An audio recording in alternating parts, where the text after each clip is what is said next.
first story is titled, Am I the a-hole for not buying nicer gifts for my step-siblings/stepmom with the money I get from my mom?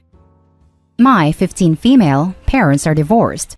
As far as I know, there was no cheating and there was no abuse. They just fell out of love, which kind of sucked to witness. My dad remarried earlier this year, so this is my first Christmas with his new wife and her kids, 9 female and 14 male. They're fine as people. I'm not really interested in acting like a real family with them. I'll be polite and do stuff with them, but I'm just not their sister and they're not my siblings, which is fine. My stepmom is okay. She's not the evil stepmom you always hear about, but you can tell she doesn't love having me around. I can tell she hates my mom. My dad is middle to lower middle class, but my mom/my maternal grandparents are upper middle class. My dad basically downgraded his lifestyle by a lot since they had a prenup. You can tell that he hasn't adjusted to it at all. My stepmom probably didn't expect his personal financial situation to be like this. They fight about it a lot. Anyways, I got $100 a week from my mom as allowance. I normally use it to eat out with friends or I just save it. I know it's a lot for a 15-year-old. For Christmas, I'm getting a $900 bracelet, although I'll be paying for half of it with my allowance, even though it's just all my mom's money anyways. My dad isn't getting me anything. I'm spending Christmas at my mom's house, so I sent my dad's family's gifts early. I gave my dad and my stepmom one of those Costco snack baskets, which cost $60.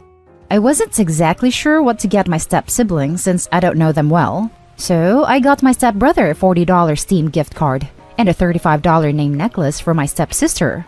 My step-siblings seemed pretty happy, which was nice to see. My dad, on the other hand, knows that all of this was less than 2 weeks' allowance for me, and that I have another $6,000 saved that I could have used. He also knows that I spent a lot more on my friends, with my best friend getting a gift that cost $200. He told me that the divorce cost him a lot, so he couldn't buy the kids or my stepmom nice gifts this year, so he hoped I could step up and give them nicer, more gifts to help him out. He thinks I'm being privileged and that I have more than enough money to share, which is true. But honestly, as I told him, even if their divorce was amicable, it feels unsettling to spend my mom's money on his new family, including his new wife who doesn't like my mom.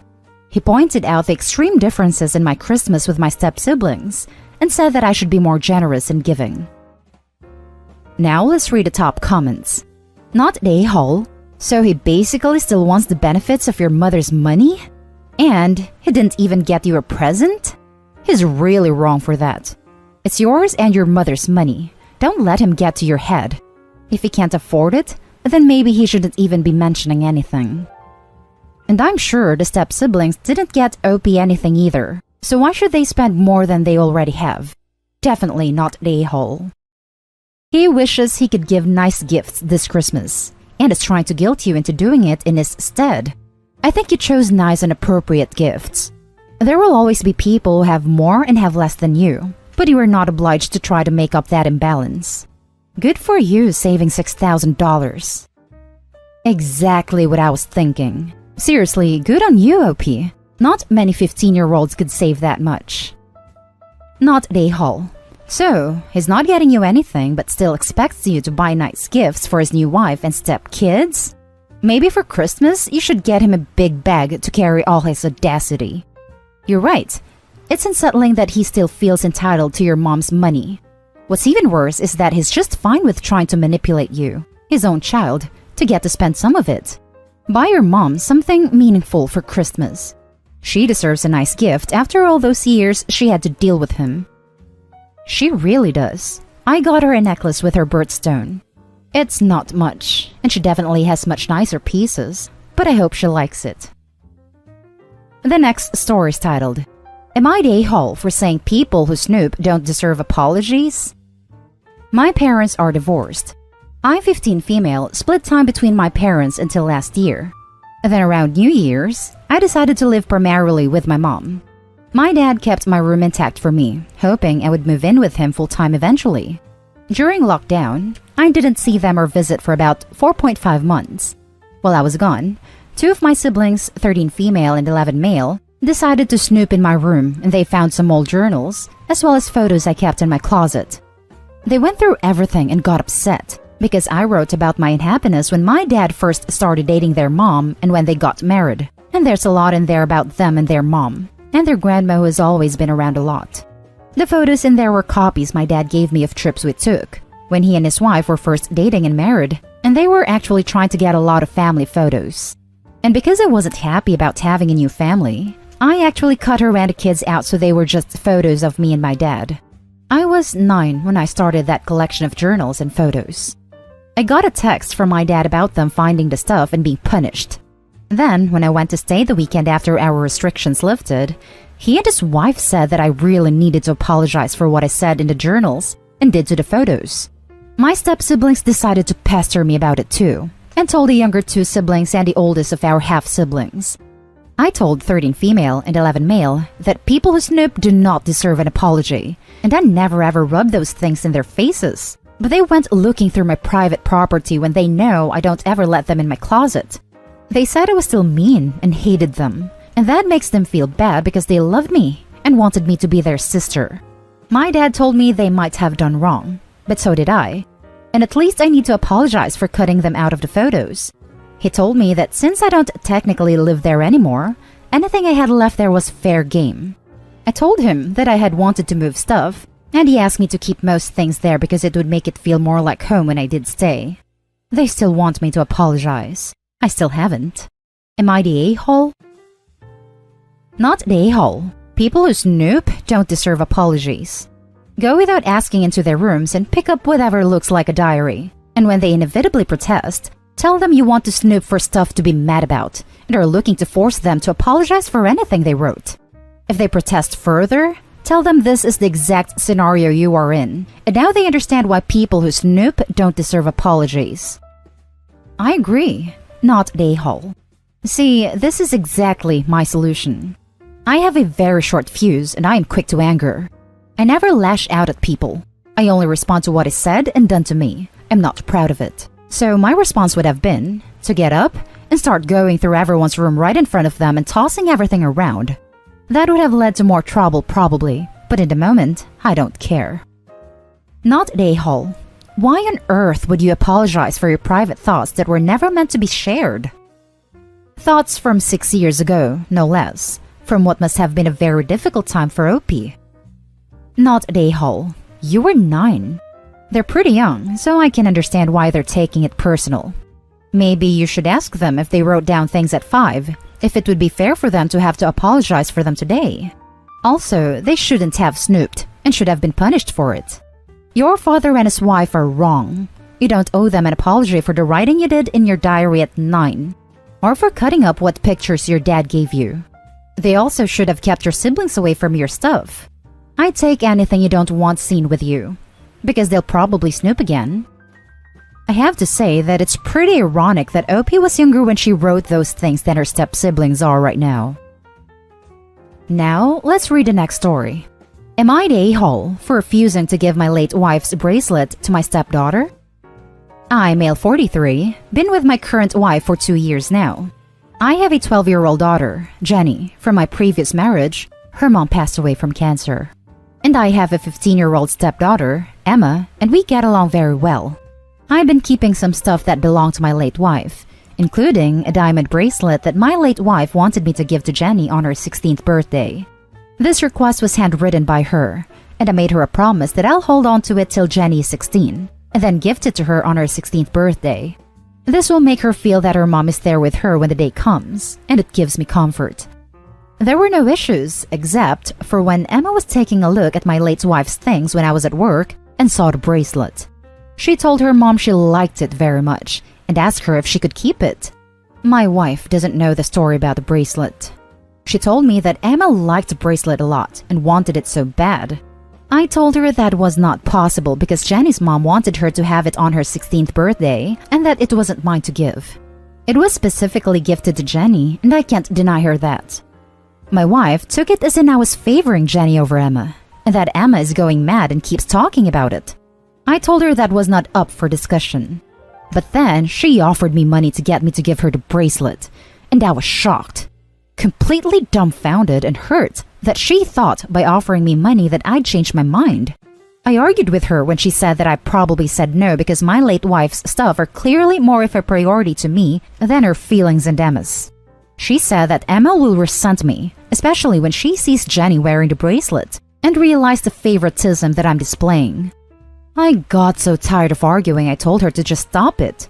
But she still thinks that I'm making a big deal out of it, and Emma could still have the bracelet since Jenny does not know about it. I was so upset about this, but I stood my ground and refused. I get Emma's love for jewelry, but I could get her a similar one if she insists. I don't think I'm being unfair to Emma. It's just her mom is pressuring me and taking things personal. Now for the top comments. Not at A-Hall. It's not your bracelet, it's Jenny's. You're just taking care of it for her. If you gave it away, you'd be stealing it from her. I wonder if there are deeper issues that Emma is insisting on having it. Is she just selfish and entitled, or does she feel left out?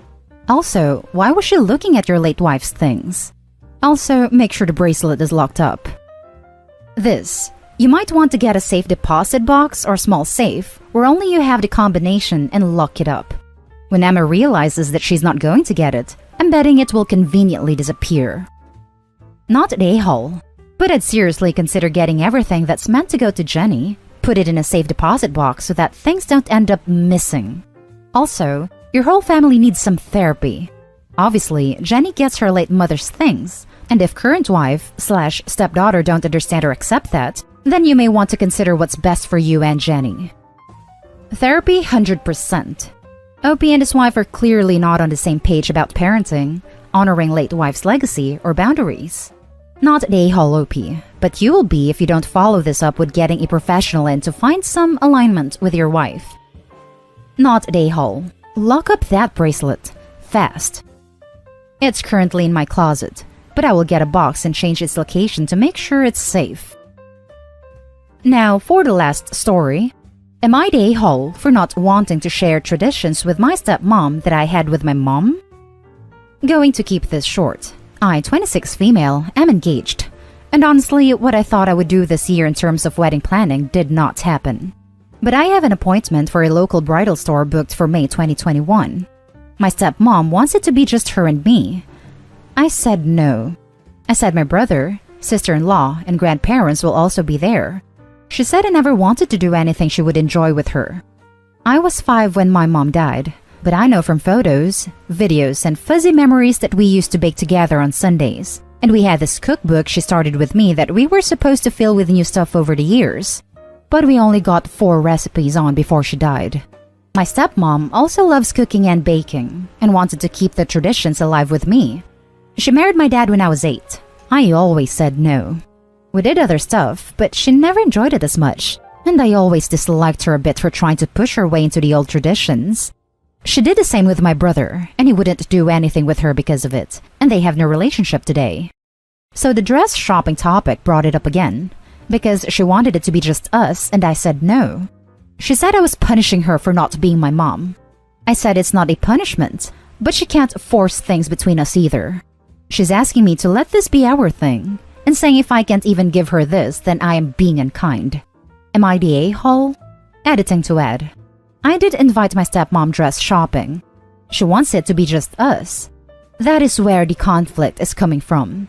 I also tried to do different traditions with her, but she only wanted baking/cooking, and those were the only 2 things off the table for me.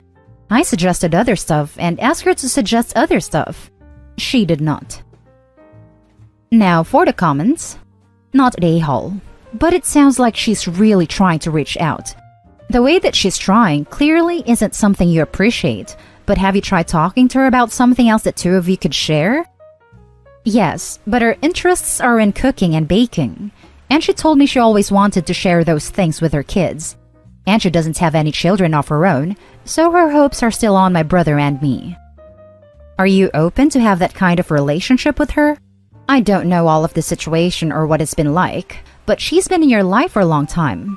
As an adult, I think you're in a position to define the scope of a relationship in a way that you can't do as a child. No, I don't want a mother/daughter relationship with her. I would like to have a more friendly relationship than we do at present, but I don't think she is willing or able to let go of her dream. Not at A-Hole. She needs to let her relationship with you be her relationship with you, not insisting on recreating your relationship with your mother with her replacing your mother. As for your wedding dress shopping, you should have whatever loved ones you want to involved in whatever part of the planning you want. Not giving into her pressure to exclude everyone but her is not unkind. You wanting to include other people you love is fine, and frankly, I don't see how it has anything to do with your mother, other than being sad she can't be there for it. It's not as if you and your mother had a tradition of wedding dress shopping alone when you were 5. Playing that card in this situation just feels like she's being emotionally manipulative to get her way. Your wedding is about what makes you happy, not what she wants you to do for her. If she can't even give you this, the ability to plan your own wedding without being pressured and guilt-tripped, then she is being unkind, not to mention extremely selfish. And that's the end of this video, folks. As always, leave a comment and hit like and subscribe. And if you want more of this content, turn your notification on to get updated on the latest videos. And I'll catch you with the next one. Stay safe.